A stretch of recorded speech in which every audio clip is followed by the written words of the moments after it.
नमस्कार, मैं रवीश कुमार। क्या आपने कभी सोचा है कि हमारे देश की बड़ी बड़ी बातें अब हमारे नेता क्यों नहीं बोलते, बल्कि कोई और देश हमारी खबरें दुनिया को बता रहा है। आज हम एक ऐसी न्यूज अपडेट लेकर आए हैं जो आपको सोचने पर मजबूर कर देगी। हाल ही में हुए सीज फायर की बात तो सबको पता है, लेकिन इसके पीछे का सच क्या है? क्यों हमारे प्रधानमंत्री और गृह मंत्री चुप हैं? और सबसे बड़ा सवाल यह है कि अमेरिका बीच में क्यों आ गया? तो चलिए आज हम इस रहस्य को साथ मिलकर सुलझाते हैं और जानते हैं कि आखिर माजरा क्या है। बिना देरी किए वीडियो में आगे बढ़ते हैं। दोस्तों, सबसे पहले बात करते हैं इस सीज फायर की। दरअसल हाल ही में ट्रंप ने भारत और पाकिस्तान के बीच सीज फायर का ऐलान किया। अब सवाल यह है कि हमारे देश ने खुद यह बात क्यों नहीं कही? क्या हमारी आवाज इतनी कमजोर हो गई कि अमेरिका को बोलना पड़ा? यह वैसा ही है जैसे घर की बात कोई पड़ोसी जाकर मोहल्ले में चिल्लाए। अब आप ही बताइए, यह सुनकर आपको कैसा लगेगा? हमारे नेता जो हर रैली में बड़े बड़े दावे करते हैं, इस बार मुंह पर ताला लगाए बैठे हैं। न प्रधानमंत्री कुछ बोल रहे हैं, न गृह मंत्री।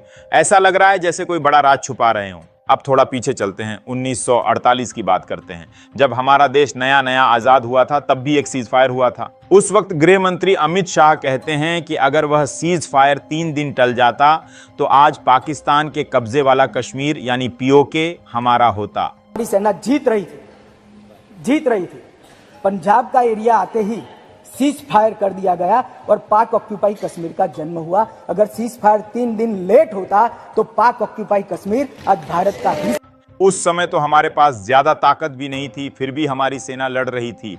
लेकिन आज जब हमारी ताकत दुनिया देखती है, तब भी हम खुद अपनी जीत का ऐलान नहीं कर पाए। अमेरिका ने आकर हमारा सीज फायर करवा दिया। यह तो वैसी ही बात हुई कि आपकी मेहनत का फल कोई और ले जाए और आप चुपचाप देखते रहें। अब बात करते हैं हमारी सेना की।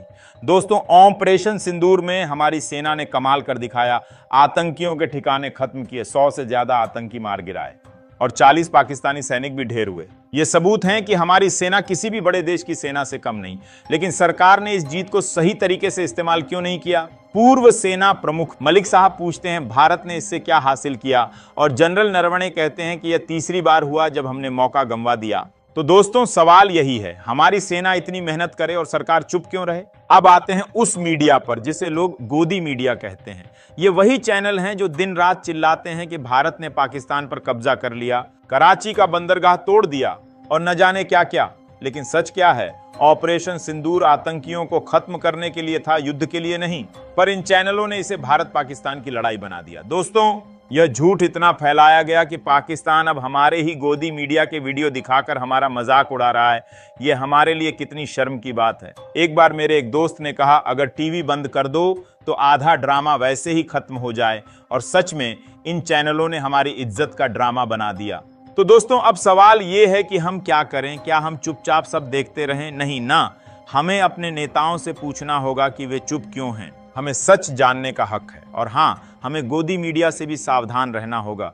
वे झूठ की दुकान चलाते हैं, लेकिन हम सच का साथ देंगे।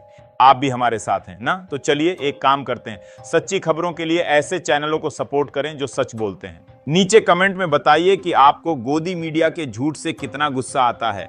हम आपके जवाब जरूर पढ़ेंगे। अब थोड़ी हल्की बात करते हैं। कल मेरे एक रिश्तेदार बोले, अरे ट्रंप तो हमारे देश के बड़े भाई बन गए हैं, सब कुछ वही तय करते हैं, तेल कहां से लें, हवाई जहाज कहां से खरीदें, और अब तो सीज फायर भी।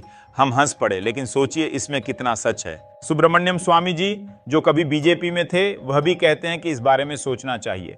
और विदेश सचिव विक्रम मिश्री का चेहरा देखिए, जब उन्हें यह ऐलान करना पड़ा, ऐसा लग रहा था जैसे कोई खुशी नहीं, बस मजबूरी में बोल रहे हों।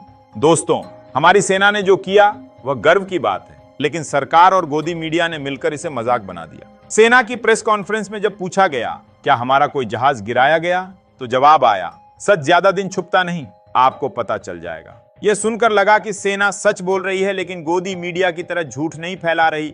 तो दोस्तों, अब वक्त है कि हम जागें। हमें अपने देश के लिए आवाज उठानी होगी। अगर हम सवाल नहीं पूछेंगे तो जवाब कौन देगा? चलिए मिलकर सच को सामने लाते हैं। और हाँ, अगली बार हम आपके लिए एक और बड़ी खबर लेकर आएंगे जो शायद आपको हैरान कर दे। तो हमारे चैनल रवीश की न्यूज को सब्सक्राइब कर लीजिए, बेल आइकन दबाइए ताकि हर सच्ची खबर आप तक पहुंचे। आपके विचार हमारे लिए कीमती हैं, तो नीचे कमेंट जरूर करें। मिलते हैं अगली वीडियो में, तब तक के लिए जय हिंद। और हाँ, आप भी कमेंट में जय हिंद लिखकर जरूर जाएं। वीडियो को पूरा देखने के लिए बहुत बहुत धन्यवाद।